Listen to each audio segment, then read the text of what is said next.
My name is Margaret. I'm 65 years old, and for the past 10 years, I've been the backbone of my family. The one who made sure every meal was cooked, every grandchild was cared for, every mess quietly cleaned up before anyone noticed. You could say I became the glue that kept everyone else comfortable. But somewhere along the way, I stopped being seen as a mother, or even as a person, and became something else entirely. That realization came to me one Sunday evening, sitting at the dining table with my son, his wife, and their kids. I had spent the whole day preparing dinner, making sure the roast was tender and the dessert was just the way the children liked it. Everyone was laughing, plates were being passed, and yet I felt invisible. It hit me like a stone in the chest. Their voices floated around me, but not one word was about me. Not one glance carried gratitude. I wasn't a guest. I wasn't family. I was the unpaid help. The room was warm with conversation, but inside, I felt a chill. I sat there, hands folded, pretending to enjoy the moment, while inside something cracked. I thought, when did I stop being mom and start being the housemaid? When did my worth shrink down to laundry loads and grocery lists? That night, I barely touched my food. I kept nodding, smiling, playing my part, but my mind was spinning. I could feel anger rising, but beneath it was something deeper sorrow, a sense of betrayal I couldn't put into words. And maybe you're wondering, how does a woman end up here? How does a life narrow down to servitude inside her own family? Well, to answer that, I have to take you back to how it all started, and how little by little I lost myself. When my husband passed away, I thought my life was entering a season of quiet. I was 60 at the time, and I imagined my retirement would be filled with peaceful mornings, maybe a little gardening, maybe a book club at the library, and afternoons spent with friends from church. I wanted to travel a little, nothing extravagant, just see the ocean again. Sit on a porch by the shore, breathe without responsibility pressing on my chest. But life doesn't always turn the way you plan. My son and his wife had young children, and at first, I stepped in to help for a little while. It seemed natural. I was still strong, still capable, and the kids were sweet. I told myself it was temporary, a few months until they got settled, just a short season of support. That season stretched into years. Before I knew it, I was the one making peanut butter sandwiches at 6 a.m, tying shoelaces, and packing backpacks. I was the one standing in the school drop-off line, waving goodbye while holding a thermos of coffee that had already gone cold. Afternoons were a blur of homework sheets spread across the kitchen table. One child needing help with fractions, while another struggled to sound out words in a picture book. I remember sitting there, tired but patient, guiding a little finger under each syllable until the word finally clicked. The joy on that child's face was real. In those moments, I felt like I was giving them something priceless. Bedtime routines became my duty: 2 warm baths, brushing tangles out of hair, reading stories in a soft voice until eyelids drooped. Sometimes, I'd hum the same lullabies I used to sing to my son when he was small. In those quiet nights, when the house finally settled, I'd feel both full and empty at the same time. Full, because I loved those children with all my heart. Empty, because the rest of my life was slipping through my fingers. My world narrowed down without me even realizing it. I stopped going to Bible study at church. My gardening gloves gathered dust in the shed. A stack of novels sat untouched on my nightstand, spines stiff, pages never opened. Invitations from friends grew fewer because I so often said no. I was too tired, or too busy, or too wrapped up in bedtime and bath time. Looking back, I can see how my own life slowly disappeared into theirs. At first, I told myself it was worth it. After all, family comes first, doesn't it? But as the years rolled on, I began to feel like a shadow in my own story. The woman who once dreamed of oceans and book clubs was now defined only by grocery lists and school runs. And maybe you're wondering, did I ever speak up? Did I ever say no? The truth is, I didn't. It felt easier to keep giving than to admit I was drowning. It felt safer to keep the peace than to ask for my own life back. So I swallowed my needs, day after day, until even I forgot they existed. But pressure has a way of building. You can hold your breath only so long before your lungs scream for air. That quiet sorrow I carried was slowly turning into something sharper, something restless. I didn't know it then, but I was walking straight toward the moment that would change everything. And it came, of all times, during another family dinner, when an announcement and a demand shattered the silence I had been living in. The night it all came crashing down looked, at first, so ordinary, maybe even special. My son had invited me for Sunday dinner, something that didn't happen often. When I walked into their house, the table was set more carefully than usual. There was a platter of roast chicken with golden potatoes steaming beside it, green beans slick with butter, and a chocolate cake waiting on the counter.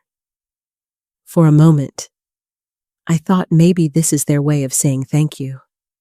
Maybe they finally saw all the years I had given, the countless hours of caregiving, and wanted to honor me with a small gesture of appreciation. The children buzzed around the table, their voices filling the room like birdsong. Ava was trying to keep her brothers from spilling juice. Mason tapped his fork with impatience.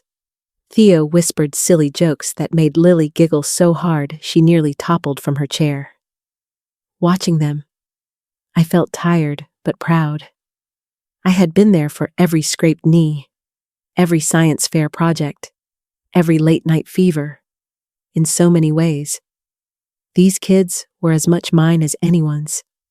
Then, just as I settled into that moment of quiet pride, I saw my daughter-in-law glance at my son with that look couples give when they've been rehearsing something. My son cleared his throat, his eyes shining, and announced that they were expecting their 5th child. The room erupted in joy. The children squealed with excitement, already imagining who would get to hold the baby first, whether it would be a boy or a girl. Their laughter bounced off the walls, and my son beamed like he had just won the lottery. But inside me, something broke. My smile stayed fixed, but my heart sank like a stone. A 5th baby.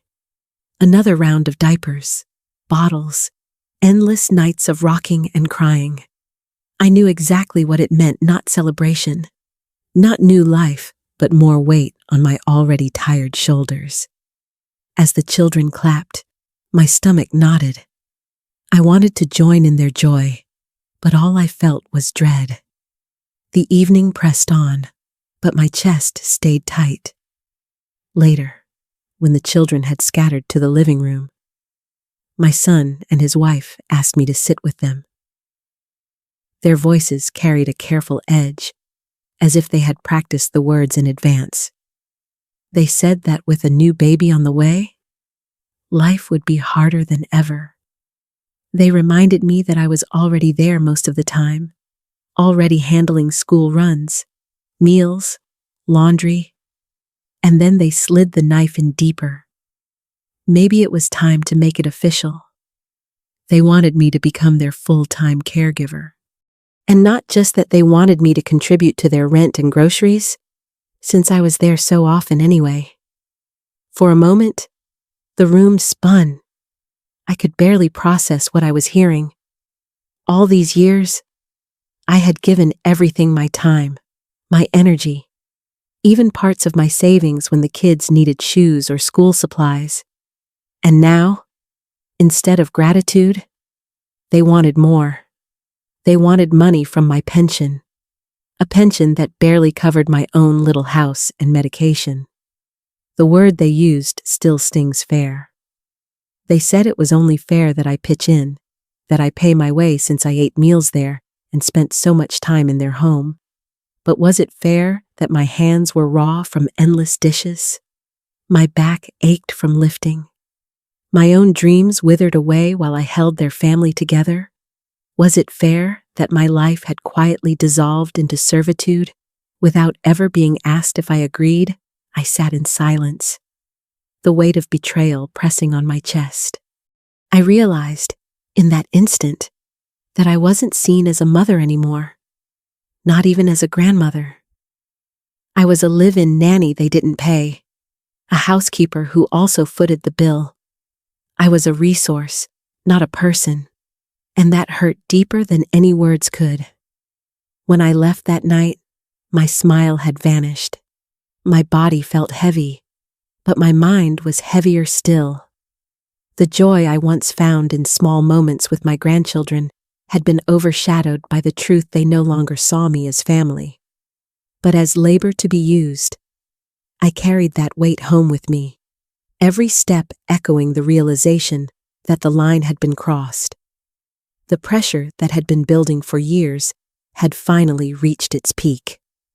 And though I didn't know it then, the real breaking point, the moment I could no longer ignore, was just around the corner. Every day after that dinner felt heavier than the one before.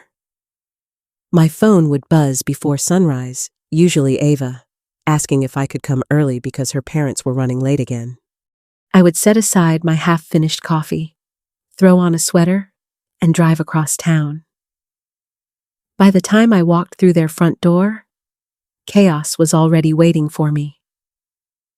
Bowls with dried cereal stuck to the sides cluttered the counter. A puddle of milk spread across the floor where someone had spilled it. Mason was digging through a laundry basket for clean socks. Theo tore through the fridge searching for something sweet, and little Lily clung to my leg in her pajamas, her hair sticking out in every direction. I didn't even stop to breathe. I just moved. Sandwiches packed, juice boxes filled, apples sliced. I ironed Mason's shirt with one hand while reminding Theo to brush his teeth. I braided Lily's hair, tied her shoes, and hustled all of them into the car. By 8 o'clock, I had dropped them at school and headed back to the house, where mountains of laundry and dirty dishes waited. The hours blurred together, sorting, washing, folding, scrubbing, vacuuming, cooking.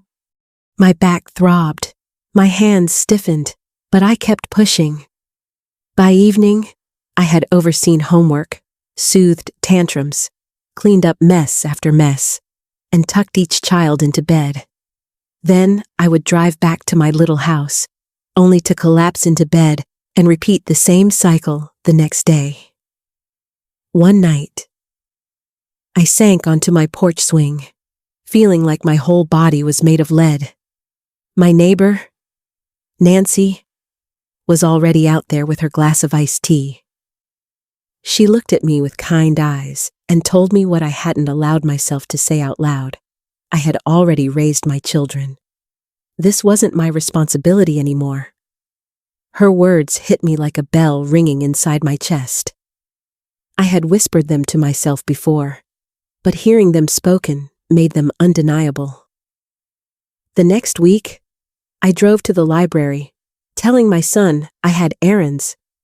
But really, I just needed space. I sat at a computer in the corner and typed senior apartments near me. Dozens of listings popped up, most too expensive for my small pension. But a few income-based ones seemed possible. I wrote down phone numbers, addresses, and even looked at part-time jobs posted on the community bulletin board. Nothing glamorous cashier work, answering phones, but it felt like a seed of hope. For the first time in years, I let myself imagine unlocking a door that belonged only to me. But that small spark of independence was almost crushed a few days later. When I arrived at the house one evening, my son stood stiff on the porch, his face red.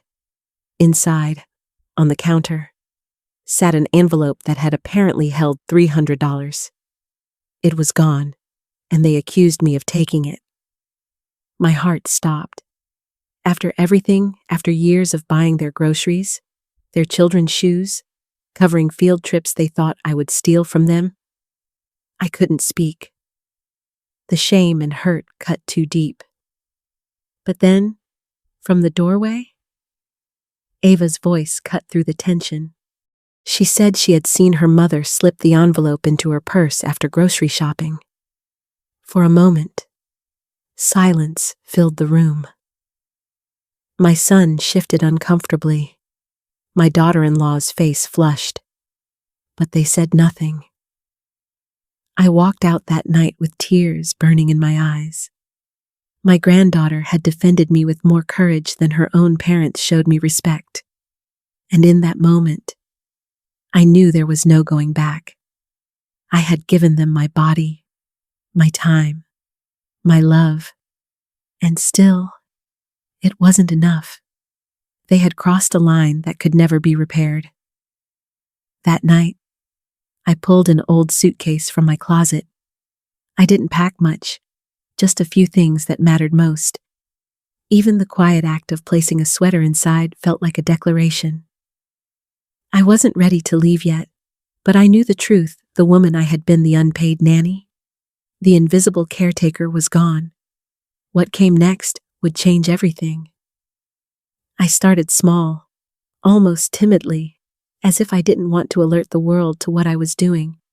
At night, when the house was finally quiet, I would slip a few things into my old suitcase. A sweater I loved, my quilting needles, the photo of my husband on our wedding day, the small Bible my mother had once carried. Each item felt like a piece of myself I was reclaiming. I didn't announce it, didn't argue, didn't explain. I simply began preparing for the life I knew I deserved. Within weeks, I had signed a lease on a one-bedroom apartment at the edge of town. It wasn't much, just a narrow living room, a tiny kitchen, and a small balcony barely big enough for 2 flower pots, but it was mine. The day I turned the key in that lock, I felt a weight lift off my shoulders. For the first time in years, I closed a door behind me and knew that no one was going to call out for help with homework. No one was going to dump laundry at my feet. No one was going to demand more than I had to give. The silence was startling, almost too big at first, but it was mine. I furnished the place with whatever I could find at thrift stores: a secondhand table, 2 mismatched chairs, a lamp with a crooked shade. On that table, I placed my husband's photo, a small anchor in this new sea of change. In the corner, my quilting bag sat waiting, patient as ever. I even found an old armchair with worn fabric, perfect for curling up with a cup of tea. My new life didn't look glamorous, but it looked like freedom. During the day, I found a part-time job at the senior center answering phones. It wasn't much money, but it gave me structure, purpose, and conversations with people who understood my jokes and remembered the same old songs. For the first time in years, my days had a rhythm that belonged to me. On Thursday evenings, I rejoined the quilting group at church. The women welcomed me back with hugs and laughter, and I realized just how much I had missed belonging somewhere outside of my son's household. I planted geraniums on the balcony, and every morning I watered them as the sun came up. That small ritual felt like a promise to myself I was still here, still growing, still alive in ways I had almost forgotten. Of course, there were moments of loneliness. At night, the quiet sometimes pressed down too heavily, and guilt whispered that I had abandoned my family. But when I reminded myself of the accusations, the exhaustion, the way they had treated me as disposable, I knew I had chosen survival, not selfishness. This was my grand exit. The woman I had been the invisible caretaker, the unpaid nanny, was gone. In her place stood someone new, someone who dared to turn a key in her own door and say, "This is mine." For the first time in years, I felt like Margaret again. Yet even as I found my footing, a question lingered in the back of my mind. How long would this peace last before life came knocking again? The call came on a Tuesday afternoon. I almost let it go to voicemail, but something made me pick up. My son's voice was tight, almost panicked. His wife was in the hospital, complications with the pregnancy. The doctor had ordered weeks, maybe months, of bed rest. He didn't know how to hold the family together, and he was asking me for help. For a moment, I froze. After everything, the accusations, the exhaustion, the nights I cried alone, why should I go back? Part of me wanted to hang up and let him face the consequences of his choices. But then I thought of the children. I pictured Ava trying to manage her siblings, Mason scrambling for clean clothes, Theo wandering hungry through the kitchen, little Lily clinging to whoever would hold her. My heart ached. I knew I couldn't abandon them, but I also knew I couldn't abandon myself again. So, I laid down my terms. I would help, but only for 3 months. I would keep my apartment, and I would not become their live-in caregiver again.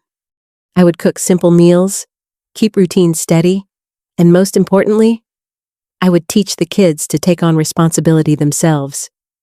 To my surprise, my son reluctantly agreed. The next day, I walked back into that house. It looked like a storm had passed through. Dishes piled high, shoes scattered, books everywhere. The kids' faces lit up with relief when they saw me. But this time, I didn't shoulder everything alone. I gathered them and assigned small but real tasks. Ava helped Mason with homework. Mason took out the trash. Theo set the table with surprising care, lining up forks like soldiers. Lily, still small, was in charge of napkins. It wasn't perfect. Eggs came out runny, laundry folded crooked. The dog fed twice one day and forgotten the next, but something shifted. The children were learning. They were stepping up, and with each little success, I felt lighter. At night, when I returned to my own quiet apartment, I sat with a cup of tea and let the silence hold me. I was helping, yes, but on my terms. I wasn't losing myself anymore. For the first time, love and boundaries lived side by side, and I knew this was the only way forward. I still remember walking into that hospital room. The air smelled of antiseptic and new beginnings. My daughter-in-law cradled a tiny boy, his skin soft and pink, his cries sharp but full of life. Relief washed over me. He was healthy, and she would recover. I smiled. I congratulated. I held him for a moment, letting his small fingers curl around mine. But I also knew, deep in my chest, that I would not slip back into the role I had carried for so many years. This child was not mine to raise. After that day, life settled into a new rhythm. I still saw my grandchildren, but now it was on my terms. They came to my apartment for weekends, sometimes just for an afternoon. We baked cookies in my small kitchen. We planted herbs in pots on the balcony. We laughed as we spilled flour and tracked dirt inside. And when it was time, I sent them home with hugs and a wave, closing the door behind me and reclaiming the quiet. For the first time in years, I had space to breathe. I joined a watercolor class at the community center, something I'd put off for decades. I walked in the mornings, not to rush children to school, but to feel the crisp air on my face. I even took a part-time job at a thrift shop, stacking shelves and chatting with strangers, rediscovering that I was still capable. still useful outside of caregiving. Through it all, I kept a careful balance. I loved my family, but I no longer surrendered myself to them. I had raised my son. That was my responsibility. But raising his children, that was his and his wife's, not mine. Love does not mean giving until there is nothing left. Love, I learned, is balance. It is knowing when to open your arms and when to step back. Looking back, I don't regret the years I gave, but I regret how easily I forgot myself in the process. My greatest lesson was this: if you love without boundaries, you disappear. And when you disappear, the people around you forget that you were ever there in the first place. By drawing the line, I reminded my family and myself that I was not invisible. I was still here. So today, as I sip my tea in the quiet of my own home, I feel something I thought I had lost: forever peace. My grandchildren know me as their grandmother, not their second mother. My son, slowly, has begun to respect the limits I set. And I finally respect myself. If you've ever felt yourself drowning under the weight of responsibility that was never truly yours, I hope my story reminds you that it's never too late to reclaim your life. Love deeply, yes, but never at the cost of yourself. And now, I'd love to hear from you. Have you ever had to set boundaries with family? Even when it was hard, share your story in the comments. If mine touched you, please like and share this video. You never know who else might need to hear that love can be strong without being self-sacrifice.